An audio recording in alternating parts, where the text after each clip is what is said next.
Boom. Hello everybody, it's Linkscapes here, and today we're going to be doing some maintenance on the Biomaster Thermo. But this maintenance video works on all of the Oase Biomaster filters. I have done some other videos that you've seen on the breakdown of these and how I break everything down from the pre-filter and the main head and basically how they work. So I'm not going to go into too much detail in this video. This video is just to show you how to maintain or how to clean out the pre-filter. This is done on a weekly or 2 weekly or 3 weekly. It depends on your tank, depends what you've got. Above this tank or what this tank is filtering is quite a medium planted tank. At the moment it's still quite early in its stages, so debris, yeah, there's plenty of fish in the tank, so I've got lots of fish poo to deal with. I've got lots of decaying matter from the plant leaves, general planted stuff. So if you've got a planted tank, you know the sort of the rubbish that the filter has to go through to do what it needs to do. So today we're going to start off with just the pre-filter. So I'm going to show you how I remove it without getting water everywhere. Don't get me wrong, it's a canister filled with water under pressure because it's sat below a tank. Gravity wants to pump water into it. It's got a bit of pressure in it all the time because there's a pump inside it, pumping around. So there is a tiny bit of pressure in there, so you will get a couple of droplets. You're not going to get away from it. No matter what filter you use, you're not going to get away from it. Anyway, I'm going to show you the best way to take this apart, and I'm going to try my hardest not to get into too much detail. All you're going to need is a shallow bucket or a bucket, a little tub. You can see this, it's just a Tupperware tub. The wife has given it to me, so I've not nicked it. I'm going to be taking the filter out from behind the camera, so here's my hands. So I am going to be trying to stretch in to do it, and then I'm going to have to move the camera up to my worktop level because I don't do editing videos. I'm not that into editing of these videos or anything like that. I try and do them all in one take. So if you hear me saying, it's just, you know, it is what it is. Part of my videos, the rawness of my videos, I suppose. So what you're going to need is a little towel, an old towel, just put it by the side of the filter, and then we're ready to go. What I've done is I've unplugged the heater. Whenever you, especially with the thermo model like this or any thermo model of filter, whenever you're going to work on the filter, always unplug the heater and give it a good 10, 15, 20 minutes, however long you think. These are glass heaters in these, so warm water, taking it out into cold air. If you're doing work inside the filter, I'm not going to be, but I still unplug the heater even when I'm doing the change on this, because I'm going to be stopping the flow of water.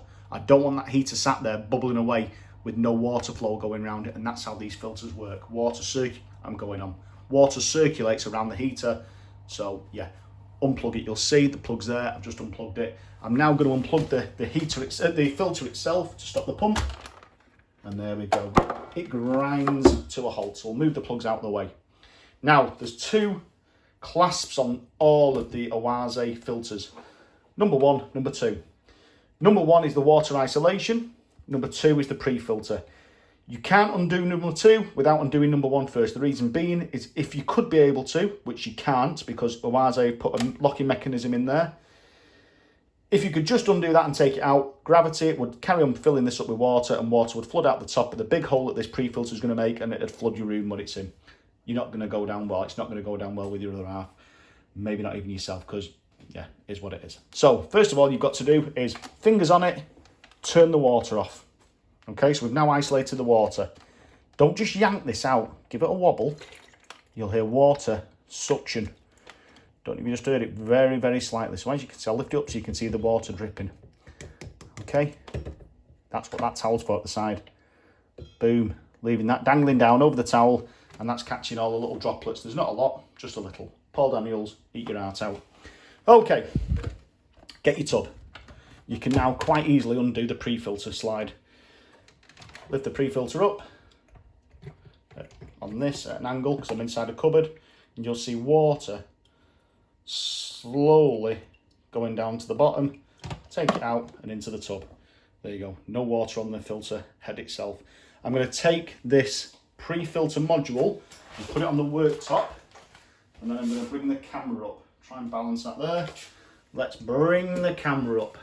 Okay, nice and simple. Try and do it nice and slowly, and then we'll spin it around once we're up. And we are on. There we go. Bit of shine off the worktop, off the units I've got here. I'll try not to get my ugly face in, but what you're going to do is, you've got your pre-filter here, the two clasps at the side, undo it a little bit, grab the pre-filters, take the head out, okay? I've put a towel on the table. It's water. There's going to be droplets. It's not going to be water or rubbish water or dirty water spraying everywhere. Yeah? There we go. I'm going to put that to one side. Put that next to it. Just press it. There's water still in the head. So if you try and put that on its side, guess what? Water's going to leak out the little holes at the side of it and go everywhere.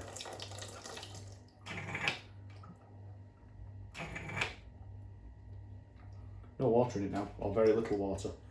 Give it a turn on the towel, pre-filter down. You're then left with the pre-filter canister housing and the pre-filter sponges in here. Turn it around, let them flow out. Okay, I was just having a look in there. It's nice and dirty and full of debris actually. I thought it'd be clean.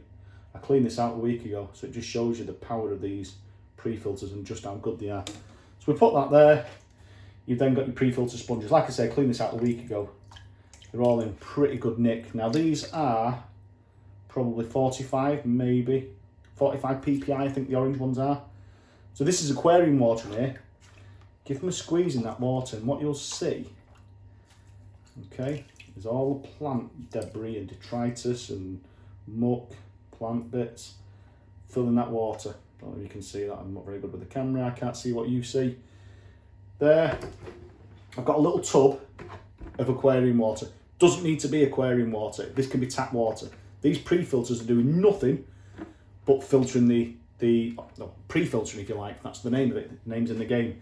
It pre-filters. There's no need to have any biological bacteria on these pre-filters. The sole purpose of this pre-filter is stop any of the bigger debris getting into the main canister housing. That way, having the pre-filter prolongs you having to remove the full canister and do major work on it and strip it down and get water everywhere and all the like. So normally we'll just take this off in the tub over to the sink in the kitchen or into the downstairs toilet we've got and give them a wash under the tap, clean water going over the top of them. Okay, sponge is done, nice and clean. Let's get rid of that water. That's all dirty water. Okay. Let's get rid of that water there. Now, if like me, you don't clean this very often, you can see how dirty that is. It's like somebody's been smoking cigarettes through it. That is filthy, absolutely filthy. But it's doing its job. It's catching all the muck.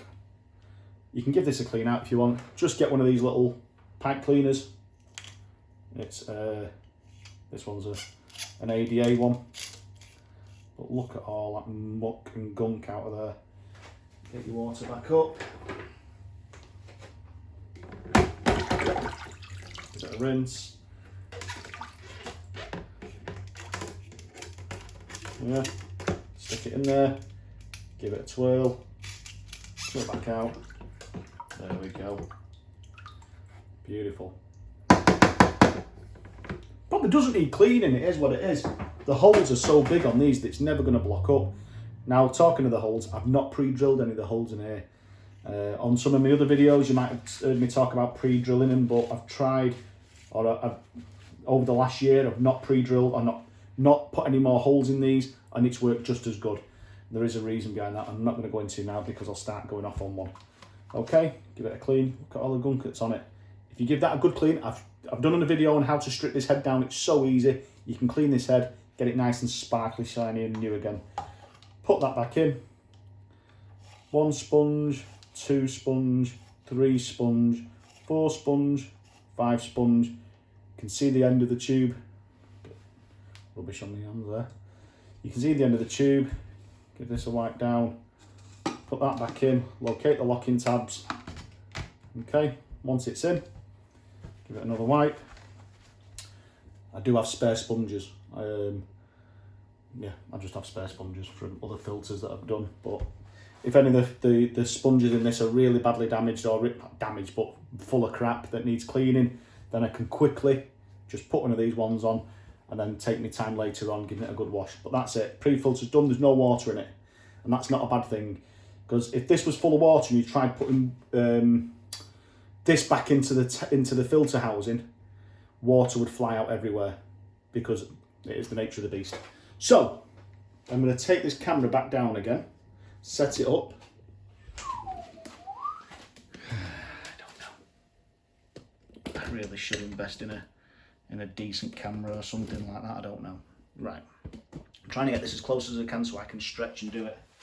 Okay, so pre-filter's done. As you can see, we've got a long strip, and on this side we have a short strip. It'll only go in one way, short. In there, lock it up, give it a wobble, it's locked up. Put this back into there, locate it, make sure it's in the right way. And as you lock it now, you'll hear water gushing down to fill up the void that I've created here. Because I've taken all the water out of the pre-filter, it's going to start straight away, because of gravity, it's going to start pulling water down from the tank. So you'll hear it bubbling and all sorts. I'll try and lift the camera up nice and quick. But do that. And there you go. It's filling the pre-filter up. Okay.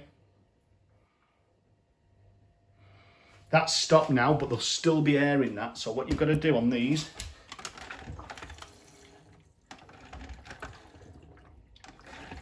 3,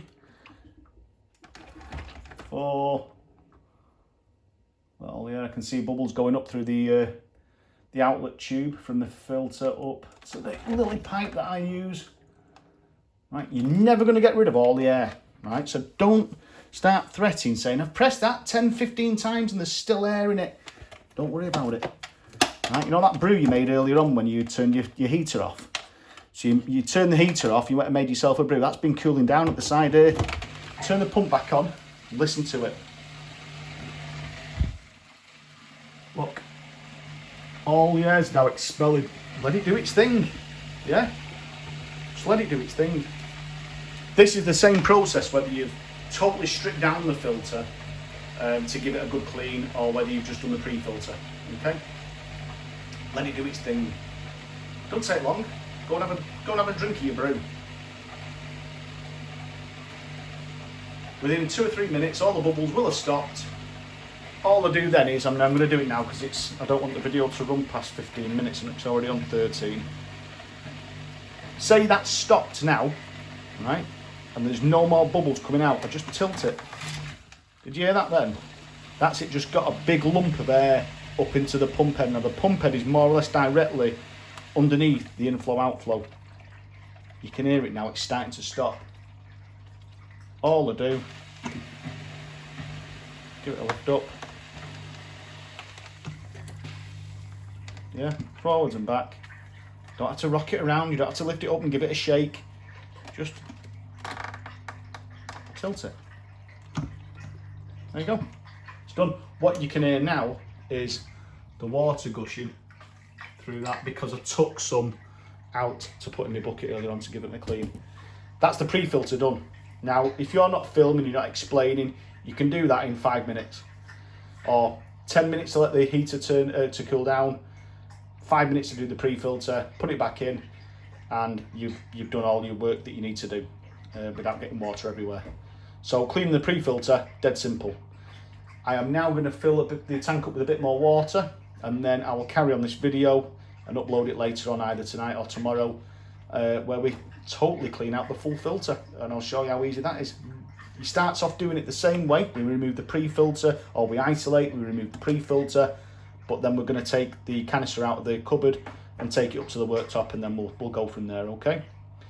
Hope you like the video. If you've got any questions, or if I've missed anything that you're not too sure on, something just flashed, one of my aquarium lights going off. I thought I was being paparazzi'd then. Oh, I haven't got any makeup on. Yeah. Got any questions, leave them below, but please like the video if you've learned something. If you haven't learned something but you just like watching my videos, then like it again, and I'll speak to you soon. Take care, bye bye.